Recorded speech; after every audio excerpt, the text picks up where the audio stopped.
Ustadz Thinkers, gak kepikir baik lagi nih setelah 3 tahun lamanya kita nggak upload video. Spesial video comeback kali ini, gak kepikir akan membahas tentang bola salju. Buat teman-teman yang belum tahu apa itu bola salju adalah konten yang membahas tentang dunia sepak bola, mulai dari isu transfer sampai prediksi dari masing-masing tim.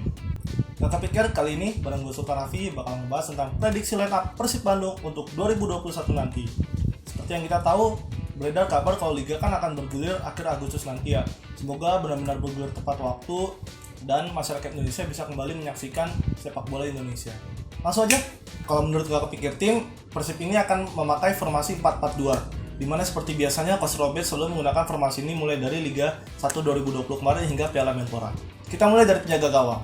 Untuk penjaga gawang, gue rasa masih akan diisi oleh Imade. Kenapa Imade? Karena Imade ini kan merupakan kiper yang sudah sangat profesional ya. Di usianya semakin matang, sudah sekitar 38-39 tahun, gue rasa Imade masih layak sih untuk mengisi penjaga gawang inti dari Persib Bandung. Terlebih kan Deden Nasir kan juga baru sembuh dari cedera, sedangkan Teja baru aja cedera patah hidung kalau nggak salah ya, dan juga masih dalam masa pemulihan. Kalau untuk Akil, gue rasa masih belum sih ya, mungkin masih ada Deden sama Teja dulu sebelum Akil. Next kita ke center back. Untuk center back tentu aja pasti udah diisi oleh Nick Kuipers dan juga Victor Igbonivo. Seperti yang kita tahu, duet Kuipers dan juga Igbonivo ini sudah sangat kompak ya, mulai dari Liga 1 2020 sampai terakhir di Piala Menpora.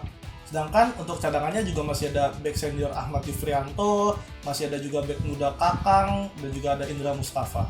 Kita geser ke kanan. Untuk posisi back kanan tentu saja sudah ada El Capitano Supardi Nasir.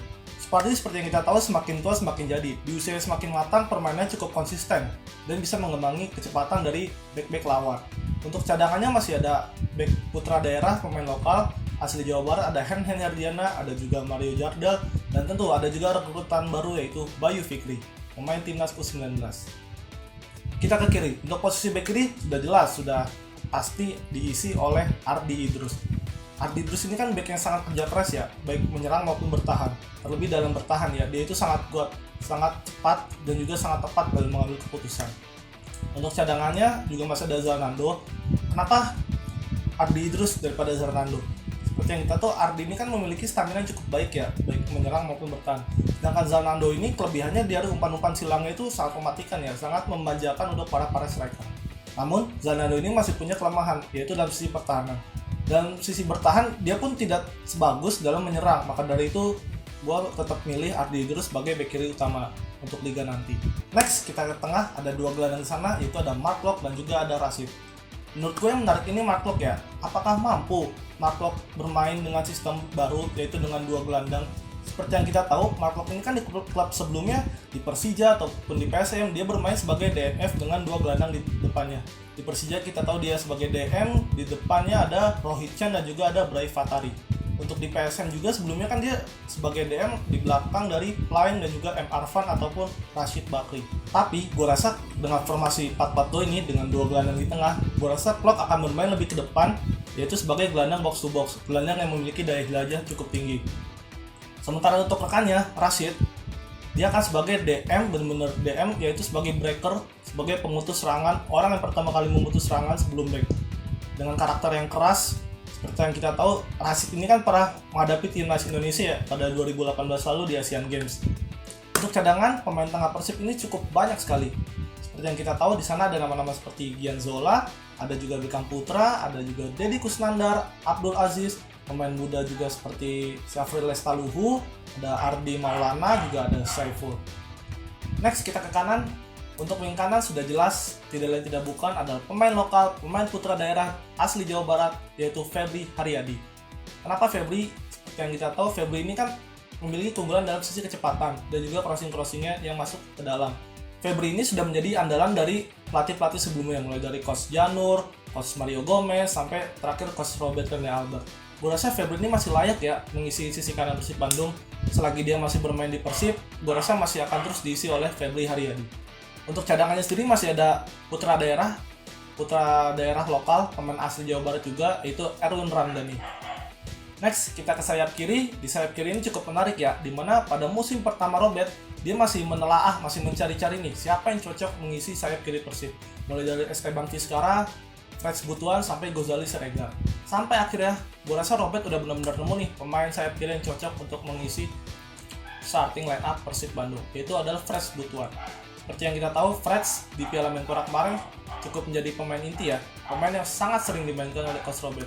Nah, kalau kita lihat keunggulan Freds ini kan dari sisi kecepatan dan juga crossingnya dia banyak bermain masuk ke dalam. Freds ini juga udah cukup kompak ya dengan striker-striker Persib, yaitu Ezra dan juga Wonder. Nanti kita bahas untuk striker Persib. Kalau menurut gua, posisi striker masih akan diisi oleh dua pemain asing, yaitu Wonder Luis dan Geoffrey Castellion. Kenapa masih dua pemain ini? Kenapa nggak Ezra? Seperti yang kita tahu, Robert ini masih percaya pada dua striker asing yang dimiliki Persib Bandung. Dibandingkan Ezra mungkin gue rasa masih akan bermain sebagai super sub ya. Mungkin dia akan sering bermain di babak kedua sekitar menit 60 sampai 70 ya. Yang mau gue highlight di sini sebenarnya peran Ezra ya di Persib. Semenjak datang ke Persib, kalau gue rasa mungkin Ezra kayaknya bakal jadi goal getter nih, bakal jadi real number 9 di Persib. Tapi ternyata perannya justru cukup berbeda ya. Kalau kalian nonton di Piala Menpora kemarin, Ezra ini bermain lebih ke belakang, lebih sering menjemput bola, atau bisa disebut sebagai second striker lah. Dan Wonder ini sebagai goal getter ya, yang nomor 9.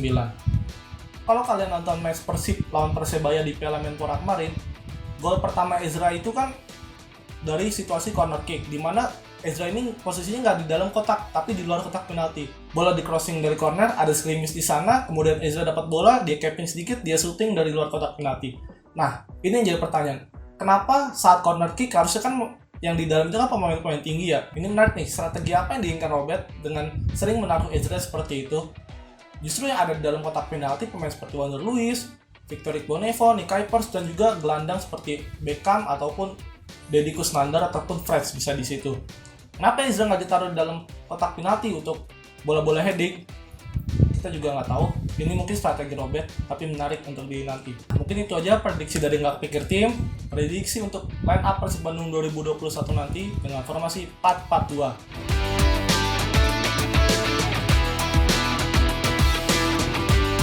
Terima kasih buat yang udah nonton. Sampai ketemu lagi di prediksi bola sal berikutnya.